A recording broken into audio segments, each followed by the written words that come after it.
With investors suffering from a nasty case of whiplash, let's get right to the floor show. BlackRock Chairman and CEO Larry Fink is here. Larry, today alone, the major indices have moved up. They've then dropped. They've surged. They've then slumped. What does somebody like you, the world's largest asset manager, make of these moves, even after a 90-day pause? Well, the 90-day pause actually makes things more elongated. So we really don't know what the outcome will be in terms of our policies across the world on these tariffs.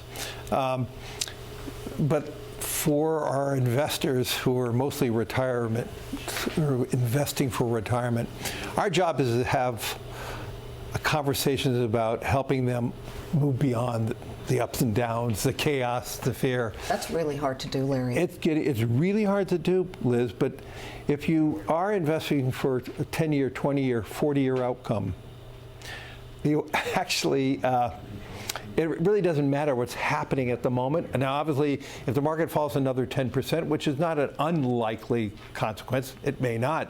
Hold up, you said at the Economic Club it could be dropping another 20%. I did say that. Has that changed now? Nope, not by no means.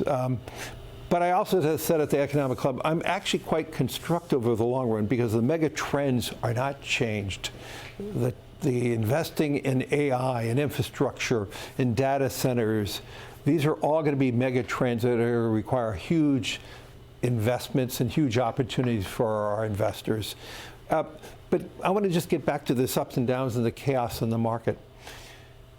I think politicians have to wake up to the notion that Main Street and Wall Street, we've married. 62% of Americans have now invested in the equity markets. 20 years ago, it was less than 20%, and so there was a separation between Main Street and Wall Street. Because of the success of Americans investing in our greatest companies in the world, to enjoy the growth of America, to invest with America, they have been invested in America. So we cannot say that. And so I think we saw today, the mood from the Michigan survey. Consumer sentiment. It's horrible. It was horrible. Why? Because more and more people have invested in the markets. And to say that Main Street is over here and Wall Street is over here, that's wrong. We've gotten married. In many cases, it's a good thing because more and more Americans have enjoyed over the last 10 years this big upsurge in the value of companies, in America's dominance, and the opportunity to be a part of the growth of America. But when America has a cold, and when there's issues of uncertainty and where we are taking our economy, and we see this pullback, and we see this huge volatility, it impacts Main Street. Even after this morning, when you talk about volatility, so even after what we have seen, and basically you guys reported blowout quarterly profits. Thank you. Record assets under management. Yes. Your stock, which the day before the president announced the tariff plan, as he called it, Liberation Day, had been trading, I think, around $961, something like that. You haven't recovered yet. Now, No. Again, these are short-term projections, but how long do you think it takes, if we look at the aggregate of the stock market, before things do recover? Until we have greater certainty from our administration as to where are we taking our tariff policy. When is the administration who spoke about how we are going to rebuild America through unlocking private capital, how we are going to reduce permitting process, how are we going to deregulate more? If we could unlock all the regulation and deregulate more so we have more flexibility to invest, these are the mega trends that can really lift back up the equity markets and our economy. In the short run, as we are focusing on issues like tariffs, and tariffs are a tax, they raise prices on the consumer. And so as we are going through this whole idea of how much the taxes are going to cost us, because think about it, if there was a 25% tariff, maybe the supplier is going to lower their price. Now, that's a good thing. That will reduce the cost. Maybe the company that's importing or the companies whose brand's on the product, they're going to absorb some of that increase, but they can't do it all. And then the rest of it's going to be passed on in the form of higher prices. And you see in the University of Michigan sentiment number today, inflation expectations are at highs we haven't seen in decades. Since 1981. And in 1981, at that time, I think we had 12% interest rates. So I'm not projecting those type of interest rates, but is it conceivable to see interest rates up, let's say the 10-year to be at 5% or 5.25%?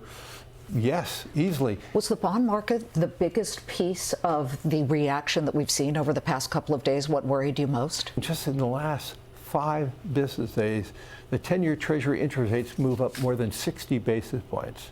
So when you think about it, I think we're not going to see the 10-year Treasury move up another 60 basis points in a week, but if it did, it would cross over 5%.